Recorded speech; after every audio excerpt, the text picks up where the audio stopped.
ரிலேஷன்ஷிப்பில் நீங்கள் எமோஷ்னலி வீக்காக இருக்கீங்கிறத எப்படி ஐடென்டிஃபை பண்ணலாம் அப்படின்னா 5 சைன்ஸ் பற்றி என்னோடய சேனல் டீட்டெயிலாக போட்டிருக்கேன். பட் இங்கே நான் ஒரே ஒரு சைனை வந்து சொல்கிறேன்.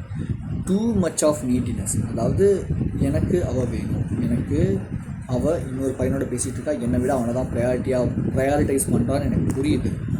பட் இருந்தாலும் எனக்கு அவளை பிடிச்சிருக்கு, அதுக்காக நான் பேசுகிறேன் அப்படிங்கிறது உங்களோட லேக் மென்டாலிட்டி, அதாவது ரொம்ப நீடியாக இருக்கிறத வந்து காட்டுது. ஸோ அப்போ நீங்கள் என்ன பண்ணணும் அப்படின்னா, first of all you just need to just slow down from this relationship.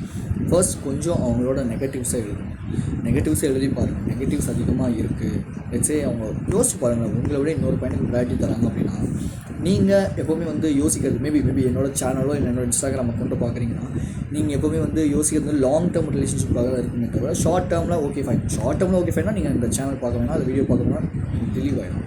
But long டேர்மில் தான் நீங்கள் வந்து யோசிக்கிறீங்க, லாங் டேர்ம் ரிலேஷன்ஷிப் தான் எனக்கு வேணும்னு நினைக்கிறீங்கன்னா நீங்கள் அப்போ தெளிவாக இருக்க வேண்டிய ஒரு விஷயம் என்னென்னா, லாங் டேர்மில் நான் மேரேஜ் பண்ண போகிறேன் அப்படிங்கும்போது இந்த கேர்ள் வந்து அதுக்கு குவாலிஃபைடான ஒரு கேர்ளாக அப்படிங்கிறத ஃபர்ஸ்ட் ஆஃப் ஆல் நீங்கள் சூஸ் பண்ணுங்கள். ஜஸ்ட் திங்க் பண்ணுங்கள். ஓகே ஃபைன், அவங்க இன்னொரு பையன்ட்ட பேசினாலும் பரவாயில்ல, இல்லை இன்னொரு பையனை பற்றி எப்போவுமே வந்து பேசிட்டு இருந்தாலும் பரவாயில்ல, அவங்க கூட மட்டுமே டைம் ஸ்பெண்ட் பண்ணால் பரவாயில்ல, எனக்கு பிரச்சனையே இல்லை அப்படின்னா நீங்கள் ரொம்ப நீடியாக இருக்கீங்க. ஸோ இதை பற்றி டீட்டெயிலான வீடியோ நம்மளோட சேனலில் இருக்குது.